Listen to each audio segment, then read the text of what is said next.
Crisis política y social impactan negativamente la economía peruana.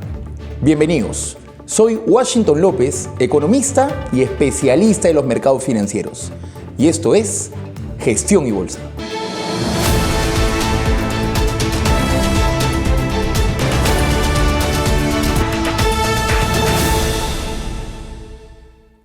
Dentro de las noticias más importantes, tenemos pérdidas económicas ascienden a 3.200 millones de soles, afectando principalmente la minería, la agricultura y el turismo.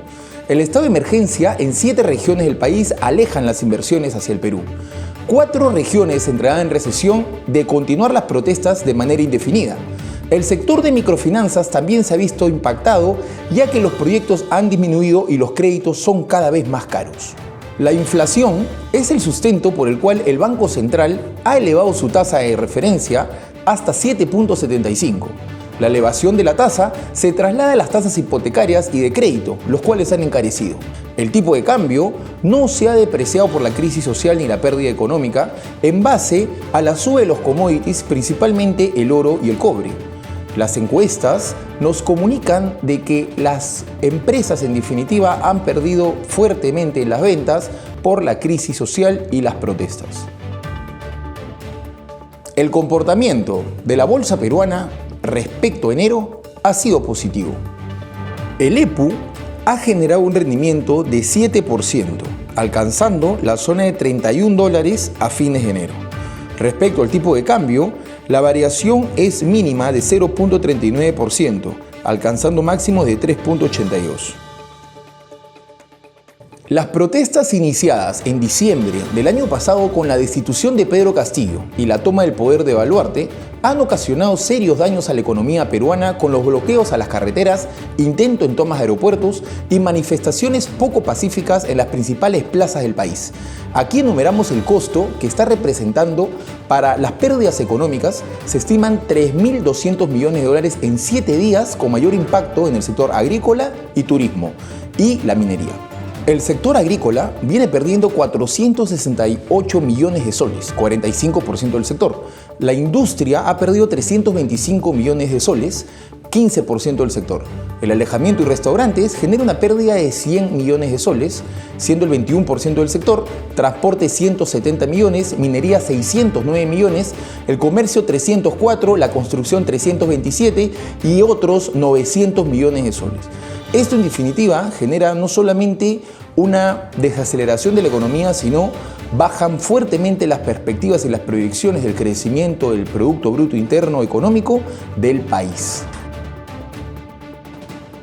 El gobierno del Perú declaró el estado de emergencia por 60 días en 7 regiones del país, en medio de incesantes protestas que exigen la renuncia de la presidenta Boluarte y ha dejado 48 muertos.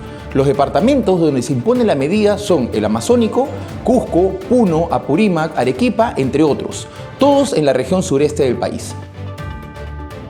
La economía peruana ya perdió 2.150 millones de soles debido a la paralización que implicaron las protestas. Pero ¿quiénes son los más afectados? Según el Instituto Peruano de Economía, el impacto en la actividad económica afectará principalmente a 4 regiones, las cuales están entrando en recesión: Puno, Cusco, Apurímac y Madre de Dios. Son las regiones que están viendo una caída en su economía durante los últimos 3 meses, lo cual podría determinar en una recesión profunda. El instituto señala que es probable que en los últimos meses del 2022 estas 4 regiones ya habían registrado cifras negativas y dependiendo de cómo evolucionen las protestas, también se verá en serios problemas los primeros 3 meses del 2023.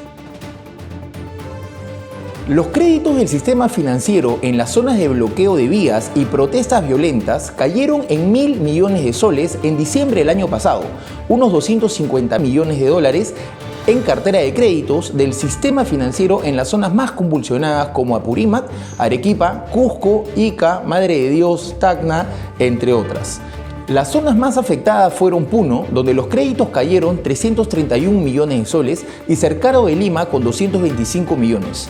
En el caso del Sistema de Cajas Municipales de Ahorro y Crédito, SECMAC, los nuevos préstamos empresariales de las micro y pequeñas empresas desembolsaron en diciembre de 2022 se ha contraído en 150 millones de soles respecto al mes anterior, influenciado por un retroceso del sector del comercio en 128 millones de soles. Según las cifras del Banco Central de Reserva del Perú, entre enero y septiembre del 2022, el PBI real creció 2.9% respecto al mismo periodo del año anterior, mientras que se espera un crecimiento del 3% al cierre de año según el último reporte de inflación. Asimismo, el mes de septiembre de este año, el Banco Mundial proyectaba un crecimiento de la economía peruana al cierre de 2022 de 2.7%, mientras que el Fondo Monetario presentó una similar proyección. En cuanto a las proyecciones para el 2023, el BCR proyecta un crecimiento del 3%, mientras que el Fondo Monetario Internacional proyecta un crecimiento del 2.6% en este año. El BCR acordó subir la tasa de interés de referencia en 25 puntos básicos a 7.75%. Se tomó teniendo en consideración que la tasa de inflación a 12 meses del Perú aumentó a 8.46% en diciembre. Los precios al consumidor en Perú subieron más de lo esperado en enero a pesar de las crecientes tensiones políticas, pero la tasa a 12 meses siguió aumentando en momentos en el que el Perú luchaba contra la inflación más alta de los últimos 25 años. Los datos de la agencia estadística del INEI mostraron que los precios al consumidor aumentaron un 8.6% en los 12 meses hasta enero.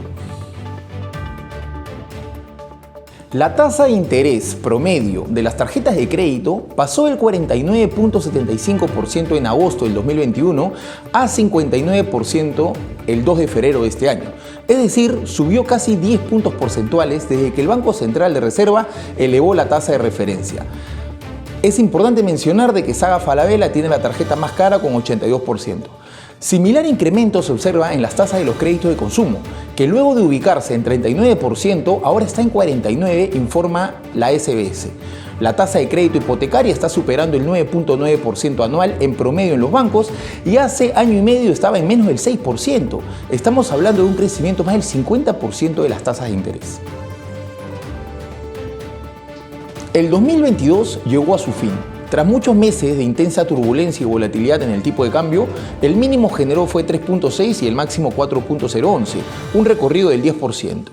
Al igual que en años anteriores, nuestra firma Washington Capital mantiene una posición defensiva frente a los riesgos que detectamos en la economía en general, como la inflación y la suba de tasa de interés, por lo cual seguimos recomendando dolarizar sus patrimonios, sus excedentes y protegerse frente al riesgo cambiario y alguna crisis social que pueda hacer que la depreciación del tipo de cambio supere los máximos de 4.15 alcanzados el año pasado. Y durante el 2022, la intervención del Banco Central de Reserva ha sido bastante pequeña, ya que no hubo presiones cambiarias para el sol peruano, el cual incluso se vino apreciando sin intervención del BCR.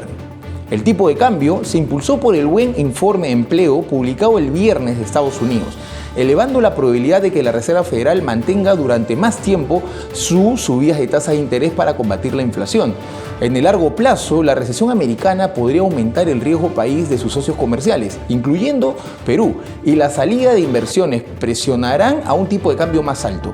Adicionalmente, el potencial adelanto de las elecciones agregaría incertidumbre a que pueda resultar un nuevo miembro de izquierda en el poder, y esto también sería un factor depreciatorio en el tipo de cambio. Finalmente, las últimas alzas de tasas de Estados Unidos y Europa, mientras que el Banco Central de Perú hizo una pausa en el alza de tasas, sería un factor determinante para que el tipo de cambio haga un máximo adicional el 2023. Según el último informe de la encuesta mensual de expectativas macroeconómicas realizado por el Banco Central de Reserva del Perú, el documento revela que el 30% de empresarios entrevistados afirmó que los conflictos sociales impactaron significativamente sus ventas en enero, mientras que solo el 5% cree que estos acontecimientos no afectaron en sus negocios. Por su parte, entre los factores que los empresarios consideran que les afectó menos en el primer mes del año, lidera la estacionalidad de la demanda con un 20%, le siguen los cambios en la capacidad adquisitiva de sus potenciales clientes, problemas logísticos y problemas financieros. Como podemos observar en el gráfico recién publicado por Elliott Wave Theory, el piso de la bolsa peruana se generó exactamente con toda la crisis política que ocasionó la destitución de Pedro Castillo y Dina Boluarte. La bolsa peruana ha subido más de 30% de dicho momento y acciones mineras como Buenaventura han duplicado el performance.